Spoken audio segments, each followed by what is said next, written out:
Afternoon, guys. So the unbelievable seems to have happened. I've finally finished a build. I went back through my playlist. The last final build that I completed, at least according to YouTube anyways, is the Rock Bunny Toyota 86 that I did. I posted the final video on December the 1st, 2018. So almost exactly a year and a half since I posted since I finished the build. So it's pretty sad, really.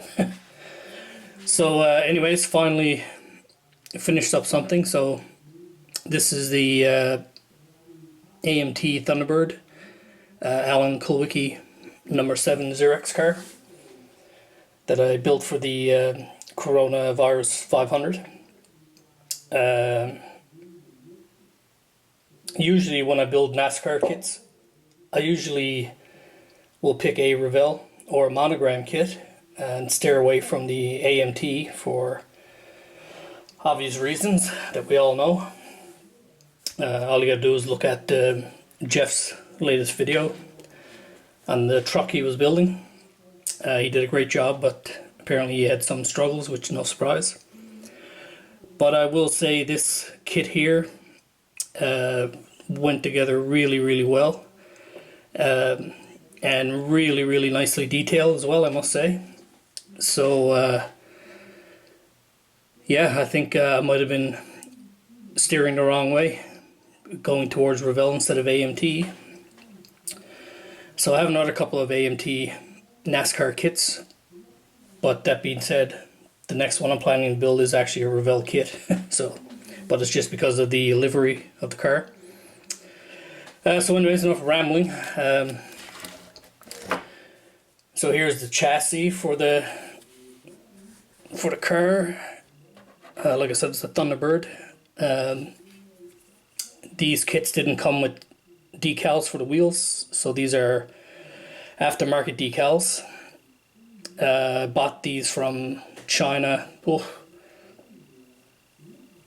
I'm going to say probably 10 or 12 years ago, and they're still really good decals. I only have enough left for one set now, so I may have to look for some more of those.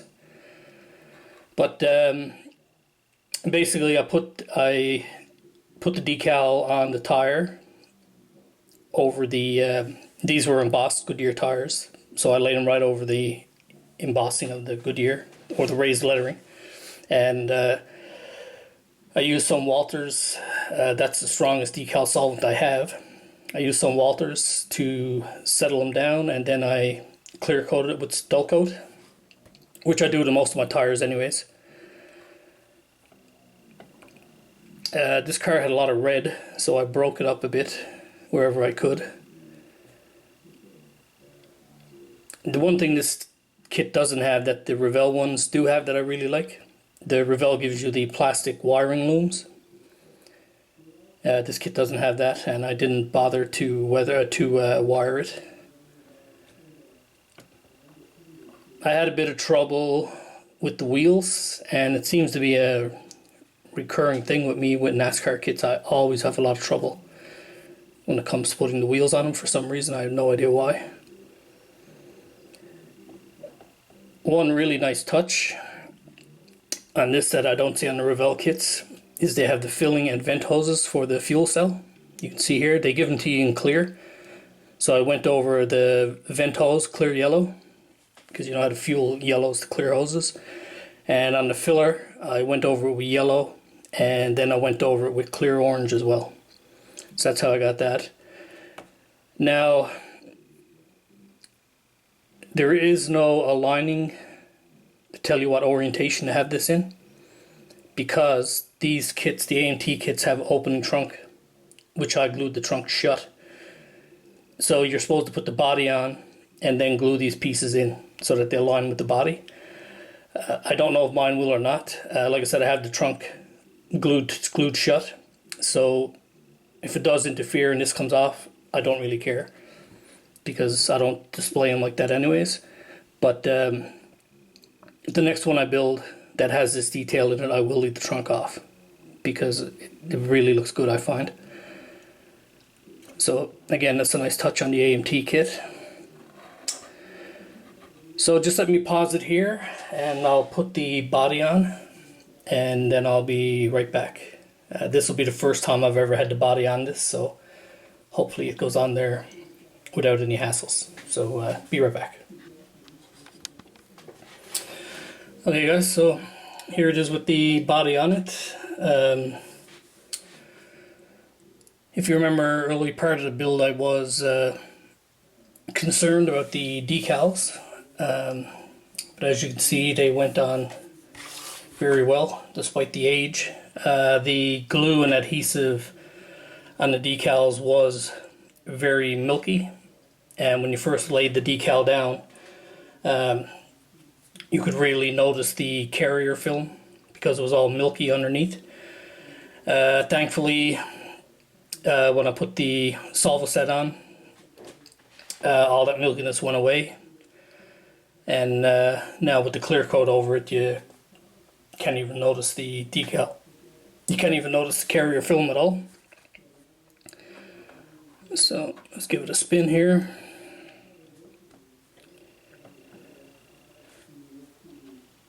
I did the trim on the windows using a black Sharpie, and you can see here on this end the rear is not really sitting down properly there, so I need to fiddle with that a little bit, but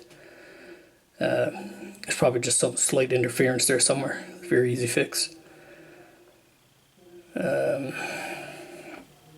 And you can see as well, the one complaint that I had, these wheels were not a very good fit. You can see here, this ridge here. So it was difficult to get the wheels to fit properly. But other than those two things, it's turned out to be quite a good kit actually. So like I said, it's very good to have a completed build done finally. But like I said, I think those few things were really the only issues that I had with this kit. Other than that, it went together really, really good. And the other thing you might notice, when I painted the kit, when I put the red and the blue on the kit, I went by pictures on the box. So you'll see this stripe looks too high here because the decal doesn't come up as high. But the pictures I looked at, this is around about where that was. So what I should have done was made a copy of the decals, put the copy on there with tape, and then match the line. But anyways, it's no big deal. I don't think it really looks too out of place, but that's really the only other thing.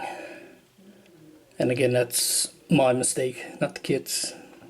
As with the wheels, it's also a mistake of my own, not the kit. But so anyways guys, I must say I really enjoyed this build. It was good to get something finished finally. Thanks to everybody who followed along, and hopefully I'll have another final before the summer's out. Hopefully I'll get a couple done over the summer. Can really get into some painting hopefully. So anyways guys, again, thanks for watching and hope you stay tuned for future videos. Thanks.